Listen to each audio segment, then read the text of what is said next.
It's my pleasure. The point is to make things that if nobody ever watched them, it doesn't matter. So when people do actually see them, you're like, oh, great, you like it. So what was it about this character that made you want to bring it to life? I think it's not just about being British and saying, oh, God, we can go to a DC 1960s world. And that was just like ping. I mean, just creatively, like the juices were flowing that day. I think it's just I think both myself and Bruno understood what it was to be a underprivileged Londoner, unparented, not so much with Pennyworth, but the idea of making our way in a world which was leaned heavily towards not helping us back. And that drive and that determination and that integrity that he had, I think he represents what every young man should be.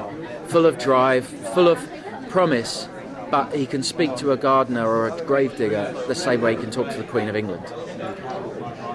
So you have something called the Raven Society. Now, I know there's touches of DC hits here. Is that any way related to what we have now, the Court of Owls?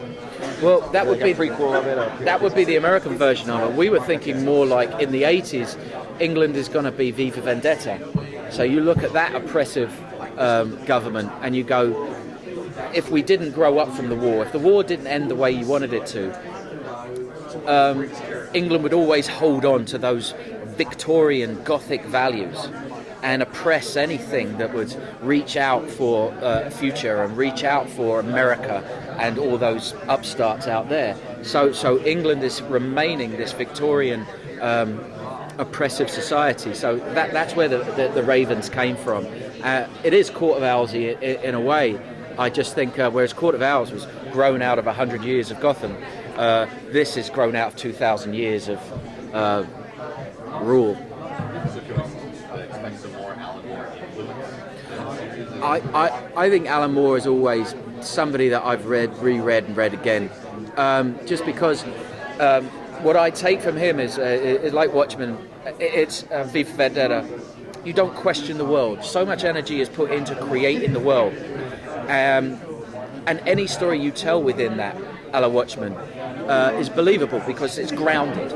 You know, so much seems real, and yet something weird goes by the window. So much seems real, except cops come in with guns. So much seems real, but when a superhero type character enters, he feels like he belongs in that world. That world building is very difficult.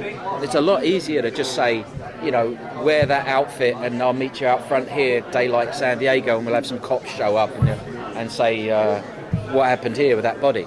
It's just that's not as much fun as going deep and spending 6 months designing a world that you think you know, but it's the DC version of the world you think you know. Then anything can happen. And that's when we started talking about what happened to Jack the Ripper. Nobody ever caught him. You know, what's Dick Turpin doing? Are there descendants of Sherlock Holmes? Was he a real character? Myra Hindley, you know. And we started to bring up all these great mythological and great fictional characters from amazing books going all the way back into Victorian times in England and going, we have a whole plethora of amazing British villains who've been stolen from Dracula onwards. There's so few female villains used in fiction, so what was the inspiration behind creating this character and then also casting Paloma specifically? Well, Bruno was adamant about that. There isn't enough female villains, and in Gotham we did that so many times that there's something about a female villain that gets to your core. They're just deeper people. Maybe that's it. Maybe it's the depth, but it's also the power that they have over men. Whereas guys could just go at it all day. It's just but a woman will say one thing and destroy you. It's So I think the body language of Paloma was something we worked on, because I said in silhouette, without a word spoken, she should have her own body language. And this was something I got from Gotham. Whereas like when Penguin walked and stood there, or when Corey came in, there's a body language that if we were making a silent film or showing this without subtitles in the Philippines, everyone would get exactly what's going on. And so I talked about that with Paloma. I was embarrassed when I saw her self-tape that I didn't know who she was. I just saw this woman in leopard skin pants on a leopard skin couch with palm tree wallpaper. And I was like, who the fuck is that? And then she started speaking. I was like, that's her. So I met her. I was like, who are you? And everyone was like, YouTube it, you idiot. And I was like, oh, okay. Oh.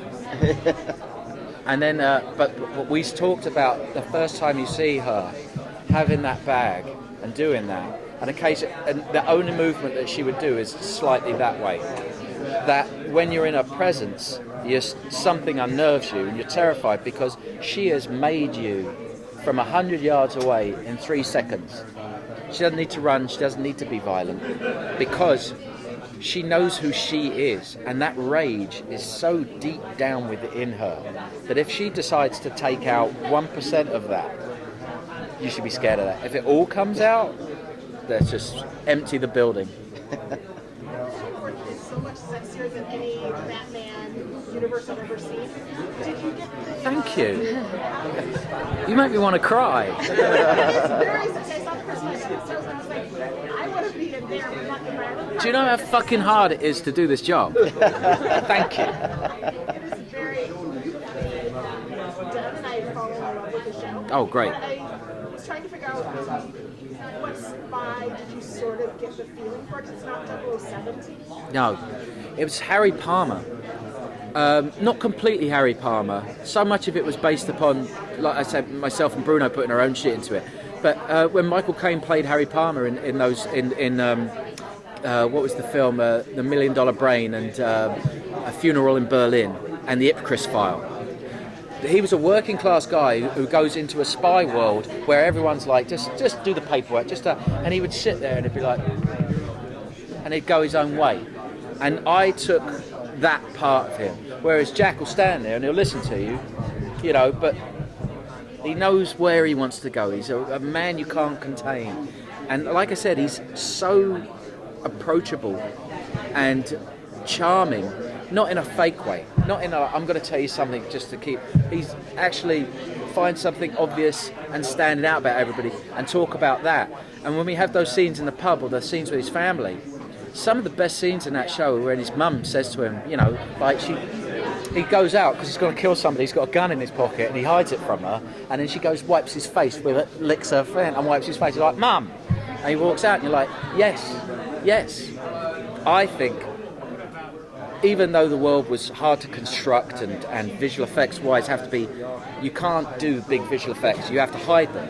So you're constantly removing New London and all that stuff, but every environment you put them in is to create people that not only do you believe in, but you want to be in that pub, you want to be in his house and have dinner with his mum, you want to. The casting is essential for us to relate to those people, so that no matter what story we throw at you, you go, I'm on our journey with you. So thank you, that's hard. Thank you so much. You guys.